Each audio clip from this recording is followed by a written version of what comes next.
Stars on Air. Stars on Air. The Celebrity Talk Show. With RJ Tushara.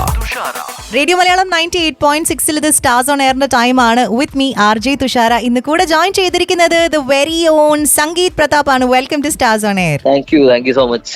Hearty congratulations. Actually ഹൃദയപൂർവ്വത്തിന്റെ ഒരു success, ആ ഒരു സക്സസിലൂടെ ഇപ്പോഴും കടന്നു പോയിക്കൊണ്ടിരിക്കുകയാണ്. ബിക്കോസ് അമേസിംഗ് ആയിട്ടുള്ള റിവ്യൂസ്, അമേസിംഗ് ആയിട്ടുള്ള കമന്റ്സ് ആണ് വന്നുകൊണ്ടിരിക്കുന്നത്. How does it feel? പല ഇന്റർവ്യൂസിലും പറഞ്ഞിട്ടുള്ളതാണെന്ന് എനിക്കറിയാം, but how does it feel? ഭയങ്കര സത്യം പറഞ്ഞാൽ ഭയങ്കര ഇമോഷണൽ ഓവർവെൽമിംഗ് ആയിട്ടിരിക്കുവാണ്. ബിക്കോസ് ഞാൻ ഇത്രയും റിസപ്ഷൻ പ്രതീക്ഷിച്ചിരുന്നതല്ല സത്യം പറഞ്ഞു കഴിഞ്ഞാല്.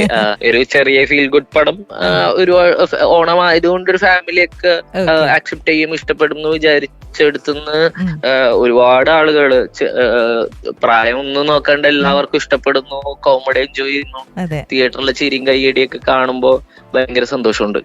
അമേസിംഗ്. യു വർക്ക്ഡ് വിത്ത് മലയാളം സിനിമയുടെ ലെജൻഡ്സ് എന്ന് തന്നെ പറയാം. എപ്പോഴേലും ഏതെങ്കിലും ഒരു പോയിന്റിൽ ഇന്റിമിഡേറ്റഡ് ആയിട്ട് ഫീൽ ചെയ്തിരുന്നോ? നെവർ. അവര് നമ്മളെ മാക്സിമം കംഫർട്ടബിൾ ആക്കിയിട്ട് മുമ്പോട്ട് പോവാന്ന് പറയുന്നത് അവരും എപ്പോഴും ടേക്ക് കെയർ ചെയ്തിരുന്നു. പിന്നെ ഞാനാണെങ്കിലും ഫസ്റ്റ് ഡേ ഓഫ് ഷൂട്ടിന് മുമ്പ് തന്നെ പ്ലാൻ ചെയ്തിരുന്നത് ഈ ക്യാരക്ടർ ഡൈനാമിക്സ് രണ്ടുപേരുടെയും ഭയങ്കര, ജെറി എന്ന് പറഞ്ഞ ക്യാരക്ടർ ആണെങ്കിലും സന്ദീപ് എന്ന് പറഞ്ഞ ക്യാരക്ടർ ആണെങ്കിലും ഭയങ്കര ഒറ്റ ലൈനിൽ ട്രാവൽ ചെയ്യുന്ന ആൾക്കാരാണ്. അപ്പൊ അതുകൊണ്ട് ഈ പറഞ്ഞ നമ്മള് ചെറുപ്പം തുടങ്ങിയുള്ള നമ്മുടെ റെസ്പെക്റ്റും ആരാധനയും ഒക്കെ സ്ക്രീനിൽ വന്നാൽ ചിലപ്പോ അതൊരു ആ റാപ്പോ ചിലപ്പോ എഫക്ട് ചെയ്യും. അപ്പൊ അതുകൊണ്ട് തന്നെ എത്രത്തോളം കംഫർട്ടബിൾ ആവാമെന്ന് പ്ലാൻ ചെയ്തിട്ടായിരുന്നു പോയിക്കൊണ്ടിരുന്നത്. പക്ഷെ അവിടെ ചെന്നപ്പോ അവരതിന്റെ എന്താ പറയുക രാജാക്കന്മാരാണ് രണ്ടുപേരും. സാറാണെങ്കിലും ലാലേട്ടനാണെങ്കിലും നമ്മളെ കംഫർട്ടബിൾ ആക്കുന്നതിലാണ് അവർ ഏറ്റവും കൂടുതൽ ടേക്ക് കെയർ ചെയ്യുന്നത്. അപ്പൊ ലെറ്റ് മീ ആസ്ക് യു, ഏറ്റവും ഞെട്ടിച്ച ഒരു കോളോ ഒരു മെസ്സേജോ ആരുടെ അടുത്തുനിന്നായിരുന്നു വന്നത്? ലാലേട്ടന്റെ തന്നെ പറയാം. ലാലേട്ടൻ തന്നെ പടം കഴിഞ്ഞപ്പോഴേക്കും എന്തോ ഇങ്ങനെ ഒരു വീഡിയോ കോൾ ചെയ്തപ്പോ ഇങ്ങനെ പറഞ്ഞു, ഇങ്ങോട്ട് പോരുന്നുണ്ടോ? അപ്പൊ ലാലേട്ടൻ US ലാണ്, ഇങ്ങോട്ട് പോരുന്നുണ്ടോ, ഇവിടെ ഒരു ഹോം നേഴ്സിന്റെ ആവശ്യമുണ്ട് ഇങ്ങനെ പറഞ്ഞു. അപ്പൊ അങ്ങനെ ഭയങ്കര സർപ്രൈസിങ് ആയിട്ട്. പിന്നെ നമ്മുടെയൊക്കെ ഒരുപാട് ഫ്രണ്ട്സിന്റെ ആണെങ്കിലും അവര് അവര് ഭയങ്കര എക്സൈറ്റഡ് ആയിട്ട്, എനിക്ക് പ്രേമലൂലാണെങ്കിലും റൊമാൻസിലാണെങ്കിലും ഒക്കെ അവര് വിളിച്ചതിനേക്കാൾ ഭയങ്കര പ്രൗഡായിട്ടും ഹാപ്പി ആയിട്ടൊക്കെ വിളിച്ചു. അപ്പൊ അത് ഭയങ്കര സത്യം പറഞ്ഞ ഭയങ്കര ഹാപ്പി ആയിരുന്നു. അല്ല, എല്ലാം ഭയങ്കര ഹാപ്പി ആയിരുന്നു.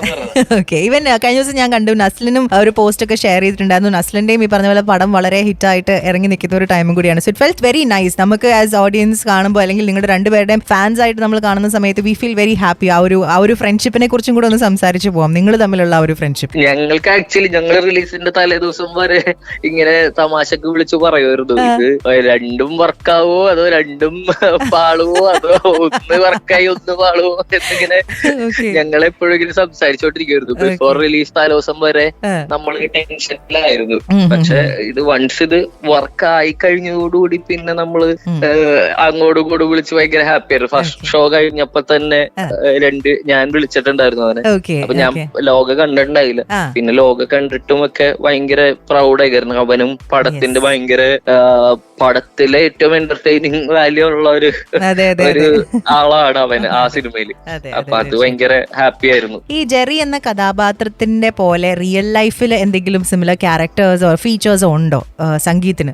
ജെറി ഭയങ്കരമായിട്ട് പറഞ്ഞ എനിക്ക് ഭയങ്കര റിലേറ്റബിൾ ആയിട്ടുള്ള ഇതാണ്. കാരണം നമ്മളുടെ ഒരു ഫ്രണ്ട്സിനെ എന്താ പറയുക സപ്പോർട്ട് ചെയ്യുക, അതിനെ മാക്സിമം ഡ്രൈവ് ചെയ്യുക, അവരുടെ പ്രശ്നങ്ങളിൽ സൊല്യൂഷൻസ് പറയുക, ചില സമയത്ത് ആ സൊല്യൂഷൻസ് വർക്കാവാണ്ട് പാളിപ്പോവുക എന്നൊക്കെ പറയുന്നത് എപ്പോഴും വരാറുണ്ട്. ഇപ്പൊ മോർ ലൈക്ക് ഒരു അമൽ ഡേവിസിന്റെ ഒരു വേർഷൻ തന്നെയാണ് ജെറി. അതായത് ക്യാരക്ടർ വൈസ് ഡിഫറൻസ് ഉണ്ടെങ്കിലും അവരുടെ ഒബ്ജക്റ്റീവ്സ് ഭയങ്കര സിമിലർ ആണ്. അപ്പൊ ആ ഷോൾഡർ ആവുക എന്ന് പറയുന്ന ഒരു പരിപാടിയായിരുന്നു.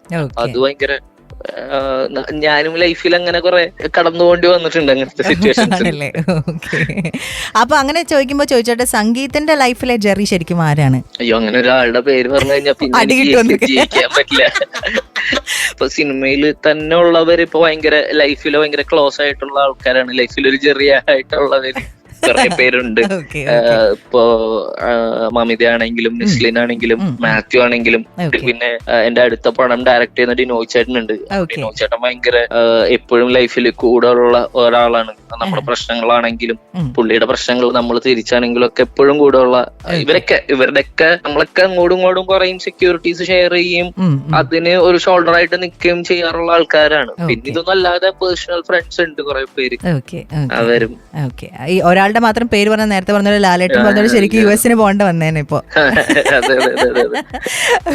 ഇപ്പോഴും പറയാത്ത കുറെ പേര് ഉണ്ട് നമ്മൾക്ക്. ഭയങ്കര ഇപ്പൊ അറ്റ്ലീസ്റ്റ് ഞാൻ പറഞ്ഞ എന്റെ ഒരു കോൾ ഹിസ്റ്ററിയിലെ ഫേവറേറ്റ് ലിസ്റ്റിലുള്ള ഒരു 5-6 പേര് വിളിക്കുന്ന കുറച്ച് ആൾക്കാർ. അപ്പോ അവരൊക്കെ ഭയങ്കര സപ്പോർട്ടാണ്. ഇപ്പൊ ലോകയിലൊക്കെ ചമനൊക്കെ ഉണ്ട്. ചമൻ നമ്മുടെ ഭയങ്കര ക്ലോസ് ആയിട്ടുള്ള ഫ്രണ്ടാണ്. പിന്നെ തോമസ് റൊമാൻസിന്റെ ഒക്കെ റൈറ്റർ. അതേപോലെ കുറെ ഇപ്പൊ സിനിമയിൽ നിന്ന് ആണെങ്കിലും നമ്മളെല്ലാവരും വേറൊരു പേഴ്സണൽ സർക്കിൾ ഉണ്ട്. സെപ്പറേറ്റ് സിനിമകൾ ചെയ്യുമ്പോഴും നമ്മളുടെ ഒരു സ്ട്രോങ് ആയിട്ടുള്ള സന്തോഷം ഷെയർ ചെയ്യുന്ന, വിഷമങ്ങൾ ഷെയർ ചെയ്യുന്ന സർക്കിൾ ഉണ്ട്. സംഗീത് പ്രതാപ് ആണ് സ്റ്റാർസ് ഓൺ എയറിൽ നിന്ന് എന്റെ കൂടെ ജോയിൻ ചെയ്തിരിക്കുന്നത്. സംഗീത്, ഈ ഹൃദയപൂർവ്വം എന്ന് പറയുന്ന സിനിമയുടെ ആ ഒരു ഫസ്റ്റ് കോൾ വന്ന സമയത്ത് എന്തായിരുന്നു യുവർ ജെന്യുവൻ റിയാക്ഷൻ? ഞാൻ ഭയങ്കര ഷോക്ക്ഡ് ആയിരുന്നു സത്യം പറഞ്ഞാൽ. More than excited. എനിക്ക് കുറച്ച് ഡൈജസ്റ്റ് ചെയ്യാൻ പാടായിരുന്നു. കാരണം ഞാൻ തുടരുമിൽ പോകുമ്പോ ഒരു ചെറിയൊരു ക്യാരക്ടർ ക്യാമിയോ റോൾ ലാലേട്ടന്റെ കൂടെ ഷെയർ ചെയ്യാം എന്ന് പറഞ്ഞിട്ടാണ് പോകുന്നത്. അതിൽ നിന്ന് മാറി ഇങ്ങനെ ഒരു ലാലേട്ടന്റെ ഒരു കോമ്പിനേഷൻ ഡ്രൈവ് ചെയ്യുന്ന ഒരു പടം എന്ന് പറഞ്ഞപ്പോ ശരിക്കും പറഞ്ഞ ഫസ്റ്റ് കോളിനേക്കാൾ ഭയങ്കര എക്സൈറ്റഡ് ആയത് ഒരു നെക്സ്റ്റ് ഒരു കോൾ ഉണ്ടായിരുന്നു. അതായത് ആദ്യം എന്നെ വിളിക്കുമ്പോ ഒരു ക്യാരക്ടർ ഉണ്ട്, അപ്പോ സത്യൻ സാറിന്റെ കൂടെ വർക്ക് ചെയ്യാം എന്നുള്ളതായിരുന്നു. ലാലേട്ടന്റെ കൂടെയാണെന്ന് എന്നോട് ഇങ്ങനെ പറഞ്ഞിരുന്നു. പക്ഷെ എനിക്ക് ഒരു ഐഡിയയും ഉണ്ടായിരുന്നില്ല എന്താണ് പരിപാടി, എങ്ങനെയാണെന്നൊന്നും. അപ്പൊ ഒരു സത്യൻ സാറിന്റെ പടത്തില് ലാലേട്ടന്റെ കൂടെ അഭിനയിക്കാം എന്നുള്ള ഒരു സന്തോഷത്തിലായിരുന്നു. ക്യാരക്ടർ റോൾ എന്നുള്ളതായിരുന്നു ഞാനും വിചാരിച്ചിരുന്നത്. പിന്നെ ഒരു ദിവസമാണ് അപ്പൊ എന്റെ അടുത്ത് ആദ്യം പറയുമ്പോ ഒരു 10 days 7 days ഒക്കെ ആയിരുന്നു ഡേറ്റും ചോദിച്ചിരുന്നത്. പിന്നെ അത് കഴിഞ്ഞ് തന്നെ റൊമാൻസിന്റെ ഒരു ഷൂട്ടിന്റെ ഇടയിൽ സത്യൻ ആണ് വിളിച്ചിട്ട് പറയുന്നത് കുറച്ച് ഡേറ്റ്സ് കൂടുതൽ വേണ്ടി വരും, ഒരു 50 days വേണം ത്രൂ ഔട്ട് ഉണ്ട് എന്ന് പറയുന്നത്. അത് ക്യാരക്ടർ ഒന്ന് എലാബറേറ്റ് ആയി എന്ന് പറഞ്ഞു. അതൊരു ഭയങ്കര മൊമെന്റ് ആയിരുന്നു. അതായിരുന്നു ശരിക്കും പറഞ്ഞാൽ ഭയങ്കര ഷോക്ക്ഡ് എന്ന് പറയാൻ പറ്റുന്ന. ഈ ലാലേട്ടൻ എന്ന മഹാനടനിൽ നിന്നും പഠിച്ച എന്തെങ്കിലും acting tips during the shooting? അത് പഠിക്കാൻ അങ്ങനെ നമുക്ക് പഠിക്കാൻ പറ്റുന്നതാണോ എന്ന് എനിക്ക് അറിഞ്ഞൂടാ. കാരണം ലാലേട്ടൻ ഇങ്ങനെ ഭയങ്കര ഫ്രീ ആയിട്ട് ബിഫോർ ഷോട്ട് മുമ്പ് വരെ ഭയങ്കര ഫ്രീ ആയിട്ട് നിന്നിട്ട് സ്വിച്ചിങ്ങാണ്. ഭയങ്കര ആക്ഷന് ശേഷമാണ് സ്വിച്ച്ഡ് ആവുന്നത്. അപ്പൊ എത്ര ഇപ്പൊ പടത്തിൽ തന്നെ കുറെ ഇമോഷണൽ സീൻസ് ഒക്കെ ചെയ്യുന്നതിന് തൊട്ട് മുമ്പ് വരെ ഭയങ്കര തമാശകൾ പറഞ്ഞിട്ടൊക്കെയാണ് നിൽക്കുന്നത്. അപ്പൊ അവിടെ നിന്നാണ് സ്വിച്ച് ആവുന്നത്. അപ്പൊ പെർഫോം ചെയ്യുന്നോണ്ടിരിക്കുമ്പോ നമുക്ക് നമ്മളുടെ പെർഫോമൻസിന്റെ ടെൻഷൻ ഉണ്ടാവും, അതെന്താവും എന്നറിയില്ല. അങ്ങനെ കുറെ കൺസേൺസിലായിരിക്കും ഓടുന്നത്. അപ്പൊ അതങ്ങനെ പഠിക്കാൻ പറ്റിയിട്ടില്ല എന്ന് തന്നെയാണ് ജെനുവിൻലി പറയാൻ പറ്റുക. പക്ഷെ ഇപ്പൊ പടം കാണുമ്പോ എത്ര ഫ്രീ ആയിട്ടാണ് കുറെ സാധനങ്ങൾ ചെയ്യുന്നത്, എത്രത്തോളം റിയൽ ആവുക, അൺപ്രഡിക്റ്റബിൾ ആവുക എന്ന് പറയുന്നത് ഞാൻ കറക്റ്റ് ഈ പടത്തില് ഭയങ്കര. ഈ പടം പിന്നെ ഒന്നാമത്തെ കുറെ തവണ കണ്ടു, ഒരു 4-5 വട്ടം. അപ്പൊ ഇങ്ങനെ ലാലേട്ടനെ തന്നെ ഒരു ഫസ്റ്റ് തവണ കണ്ടപ്പോ മാത്രമാണ് എന്നെ നോക്കിയിരുന്നത്. ബാക്കി 2-3 ഒക്കെ തുടങ്ങി പിന്നെ അങ്ങോട്ടേക്ക് ലാലേട്ടന്റെ ഇങ്ങനെ ഓരോ ഷോട്ടിലും അല്ലെങ്കിൽ ഓരോ സീനിലുള്ള പെർഫോമൻസ് ഇങ്ങനെ നോക്കിക്കൊണ്ടിരിക്കുകയായിരുന്നു. ഭയങ്കര ചാമിങ് ആണ്, ഭയങ്കര ജെന്യുവിൻ ആണ്. ആ ജെന്യുവിനിറ്റി കൊണ്ടുവരിക എന്നുള്ളതാണ്. എനിക്കൊന്ന് അങ്ങനെ ജെന്യുവിൻ ആയിട്ടും കൂടിയാണ് സംഗീത് ജെറി എന്ന ഈ ഒരു കഥാപാത്രം ഡെലിവറി ചെയ്തിട്ടുള്ളതും. പ്രോബബ്ലി അതുകൊണ്ടും കൂടി ആയിരിക്കും ഇത്രമാത്രം നമ്മൾ ഓഡിയൻസിലേക്കും ഈ ഒരു സിനിമയും ഈ ഒരു കഥാപാത്രവും കണക്ട് ചെയ്ത് കഴിഞ്ഞിരിക്കുന്നത്. ഹൃദയപൂർവ്വം എന്ന് പറയുന്ന സിനിമയുടെ വിശേഷങ്ങൾ പങ്കുവെച്ചുകൊണ്ട് സംഗീത് പ്രതാപ് ആണ് നമ്മുടെ കൂടെ ഇന്ന് ജോയിൻ ചെയ്തിരിക്കുന്നത്. നേരെ നമുക്ക് അടുത്തൊരു മനോഹരമായിട്ടുള്ള പാട്ടിലേക്ക് തന്നെ പോകാം. ഹൃദയപൂർവ്വം എന്ന് പറയുന്ന ഈ ഒരു സിനിമയിലെ ജസ്റ്റിൻ പ്രഭാകരൻ കമ്പോസ് ചെയ്ത് ബൽറാം പാടി മനു മഞ്ജത്തിന്റെ വരികളിൽ വന്നിട്ടുള്ള കരയാതെ എന്ന് പറയുന്നത് song coming up for you. Stay tuned. Sangeet, let me ask you, ഇപ്പം സത്യൻ അന്തിക്കാട് സാറിന്റെ ഫിലിംസിനെ കുറിച്ച് തന്നെ പറയാം. നമ്മൾ കണ്ടു വളർന്ന കുറെ സത്യൻ അന്തിക്കാട് സിനിമ കുറെ ഹിറ്റുകളുണ്ട്. അപ്പം to be actually on a Sathyan Anthikad set is like ഒരു ഡ്രീം കം ട്രൂ ആയിരിക്കും. എസ്പെഷ്യലി ഫോർ ഒരു മൂവി ലവറിന് ഡെഫിനറ്റ്ലി ഒരു ഡ്രീം കം ട്രൂ ആയിരിക്കും. ഈ ഫിലിം അല്ലെങ്കിൽ അദ്ദേഹത്തിന്റെ ഫിലിംസ് ടൈംലെസ് ഇതുകൊണ്ടാണ്, ഈ ഒരു റീസൺ കൊണ്ടാണ് അദ്ദേഹത്തിന്റെ ഫിലിംസ് സോ ടൈംലെസ് എന്ന് ഫീൽ ചെയ്ത ഒരു എന്തെങ്കിലും ഒരു മൊമെന്റ് ഉണ്ടോ ഡ്യൂറിംഗ് ദ ഷൂട്ടിംഗ്? ഓൾവേസ് അത് കാരണം അവിടെ എപ്പോഴും നമ്മൾക്കൊരു 10-40 വർഷത്തെ അവരുടെ എക്സ്പീരിയൻസിന്റെ കഥകളാണ് ഇങ്ങനെ കേട്ടുകൊണ്ടിരിക്കുന്നത്. അതിൽ ഏറ്റവും ലാസ്റ്റ് ഇപ്പോ ഇവര് ലാസ്റ്റ് സിനിമകൾ ചെയ്തത് വരെ അല്ലെങ്കിൽ ഇവർ അസിസ്റ്റന്റ് ആയിരുന്ന സമയത്ത് സത്യൻ സാറിന്റെ അനുഭവങ്ങൾ തുടങ്ങി ഇങ്ങോട്ട് കഥകൾ കേട്ടുകൊണ്ടിരിക്കുക. അപ്പൊ നമുക്കറിയാം ഇപ്പൊ നാളെയും നമ്മളും ഈ കഥകളുടെ ഭാഗമാവും എന്നുള്ളത് നമുക്കറിയാം. അടുത്തൊരു സെറ്റിലേക്ക് ചെല്ലുമ്പോ സാർ ഇങ്ങനെ ഒരാളെ കാണുമ്പോ പോലും ജസ്റ്റ് ഒരാളെ ഇപ്പൊ ഞാൻ എന്റെ ഒരു ഫ്രണ്ടിനെ പരിചയപ്പെടുത്തിയാൽ പോലും അവര് സംസാരിക്കുന്നത് വെച്ചിട്ട് അപ്പൊ ഒരു കഥ പറയുന്ന അപ്പൊ അത് അവരുടെ ഒരു എക്സ്പീരിയൻസ് പറയുന്ന ടൈപ്പ് ഓഫ് ഒരാളാണ്. അപ്പൊ അത് ഭയങ്കര രസമാണ് സാറിന്റെ അടുത്ത് സംസാരിക്കാൻ. അത് മോർ ദാൻ നമ്മൾ സിനിമ ചെയ്യുന്നതിലുള്ള ഏറ്റവും വലിയ സന്തോഷം അതാണ്. ഒരു മാസ്റ്റർ ക്ലാസ് എനിക്ക് അവിടെ നിന്ന് കിട്ടി. ചുമ്മാ ഫ്രീ ആയിട്ട് കോഴ്സ് പഠിക്കുന്നതിന്റെ ഒപ്പം തന്നെ കിട്ടി എന്ന് പറയണ പോലെ. അപ്പൊ അത് ഭയങ്കര ഇതാണ്. എനിക്ക് അത് റിയലൈസ്ഡ് ആയ ഒരു മൊമെന്റ് എന്ന് പറയുന്നത് എന്റെ അടുത്ത് ആസിക്ക പറഞ്ഞു. ആസിഫ് ഒരു ദിവസം ഞാൻ ടിക്കി ടാക്കയുടെ സെറ്റിലായിരുന്ന സമയത്ത് ഇങ്ങനെ പറഞ്ഞു, അവിടെ ഭയങ്കര അസൂയ തോന്നുന്നുണ്ട് കേട്ടോ നിന്റെ അടുത്ത്. കാരണം ഇവരുടെ രണ്ടുപേരുടെയും പടത്തില് ലാലേട്ടന്റെ കൂടെയൊക്കെ ഞങ്ങള് അപ്പോഴാണ് ഞാൻ ഇങ്ങനെ ആലോചിച്ചു, ഇവിടത്തെ തന്നെ മെയിൻ സ്ട്രീമിലുള്ള ഒരുപാട് പേര് ഇപ്പോഴും ആഗ്രഹിക്കുകയാണ് ലാലേട്ടന്റെ കൂടെ ഒരു പരിപാടി ചെയ്യുക എന്നുള്ളത്. അപ്പൊ അത് ഒരു ഭയങ്കര ഭാഗ്യമായിട്ട് തോന്നി. Amazing definitely. അതാണ് മാനിഫെസ്റ്റ് ചെയ്തതാണോ എന്നറിയില്ല, പക്ഷെ ഇറ്റ് കെയിം ട്രൂ അല്ലേ? മാനിഫെസ്റ്റ് ചെയ്തിട്ടുണ്ടായിരുന്നില്ല. കാരണം അത്രയും പോലും നമ്മൾ അതിനോട് പ്രിപ്പയർഡ് ആയിരുന്നില്ല എന്ന് വേണം പറയാൻ.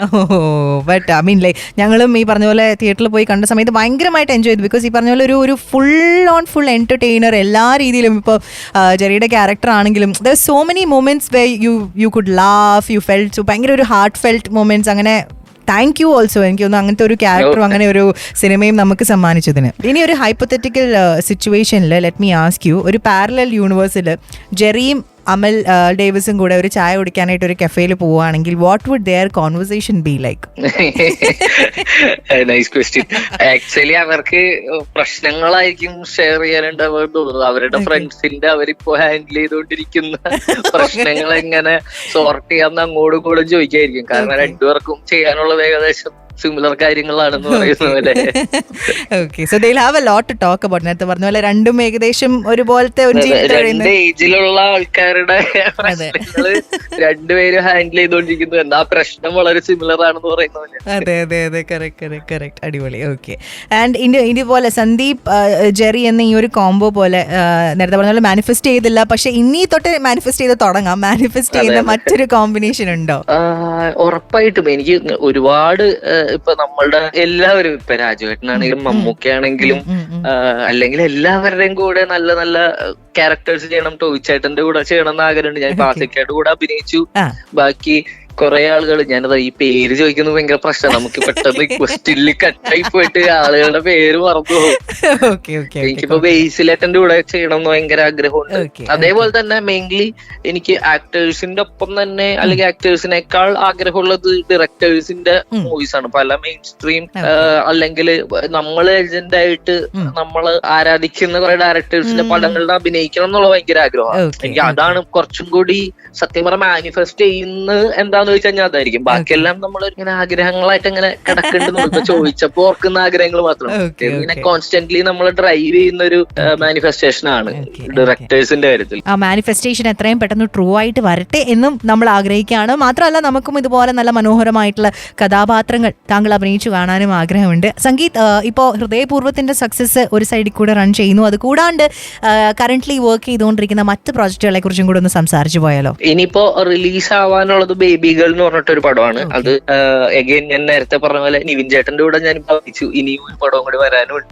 അപ്പോ നിവിൻ ചേട്ടന്റെ കൂടെയാണ് ബേബി ഗേൾ വരുന്നത്. അപ്പൊ അതൊരു ഭയങ്കര ഇൻട്രസ്റ്റിംഗ് ആയിട്ടുള്ളൊരു സിനിമയാണ്. ഇതിനു മുമ്പ് എന്നെ കണ്ടിട്ടില്ലാത്ത രീതിയിലത്തെ ഒരു പരിപാടി ആയിരിക്കും. കാരണം കോമഡി അല്ലെങ്കിൽ എല്ലാ സീനിലും ചിരിപ്പിക്കുക, ചാം കൊണ്ടുവരിക എന്ന് പറയുന്നത് മാറിയിട്ട് ഇമോഷണലി ഡ്രിവൺ ആയിട്ടുള്ള ഒരു ക്യാരക്ടറാണ്. അപ്പോ ബേബി ഗേൾ അതായിരിക്കും. പിന്നെ അതിനുശേഷം ടിക്കി ടാക്കിയിലും മോളിവുഡ് ടൈംസിലും ഒക്കെ ഒരു ക്യാരക്ടർ റോൾസ് ചെയ്യുന്നുണ്ട്. അത് കഴിഞ്ഞാൽ വരുന്നത് ലീഡായിട്ട് ചെയ്യുന്ന 2 സിനിമകളാണ്. മെഡിക്കൽ മിറാക്കിൾ എന്ന് പറഞ്ഞിട്ടൊരു പടം, അത് ശ്യാമിൻ ഗിരീഷ് എന്ന് പറഞ്ഞിട്ട് കരിക്കില സമർത്ഥി ശാസ്ത്രമൊക്കെ ഡയറക്ട് ചെയ്ത ഡയറക്ടറാണ്. അതിന്റെ തന്നെ റൈറ്റർ നിലീൻ ചാൻഡ്ര, അവളൊരു ആക്ട്രസ് ഒക്കെയാണ്. അപ്പൊ നിലീൻ എഴുതുന്ന സിനിമയാണ്. അപ്പൊ അത് ഭയങ്കര ഒരു ഇൻട്രസ്റ്റിംഗ് സബ്ജക്റ്റ് ആണ്. Very nice. പിന്നെ ആഷിഖ് ഉസ്മാൻ പ്രൊഡക്ഷനിൽ വരുന്ന ഒരു പടവും കൂടെ ഉണ്ട്. ഡിനോയ്, നേരത്തെ ഞാൻ പറഞ്ഞ ഡിനോയ് ചേട്ടൻ ഡയറക്ട് ചെയ്യുന്ന, ഞാനും മമിതയും കൂടി ചെയ്യുന്ന ഒരു പടമാണ്. Okay, amazing amazing. എന്തായാലും Sangeeth, thank you so much നമ്മുടെ കൂടെ ഇത്ര നേരം ജോയിൻ ചെയ്തു. വണ്ടർഫുൾ ആയിട്ടുള്ള കുറെ കാര്യങ്ങൾ പറഞ്ഞു തന്നു. ഞാൻ ബോറടിപ്പിച്ചില്ല എന്ന് വിചാരിക്കുന്നു. ഇല്ല ഒരിക്കലും ഭയങ്കര നല്ല ക്വസ്റ്റ്യൻസ് ആയിരുന്നു. Thank you so much. Thank you Sangeeth. എന്തായാലും അടുത്ത പടങ്ങളൊക്കെ കാണാനായിട്ട് നമ്മളും കട്ടയ്ക്ക് വെയിറ്റ് ചെയ്തിരിക്കുകയാണ്. കണ്ടിട്ട് ഇതുപോലെ തന്നെ ഇഷ്ടമായാലും ഇഷ്ടമായില്ലെങ്കിലും ഒക്കെ റെസ്പോൺസസ് പറയും. ഡൺ. Thank you Sangeeth.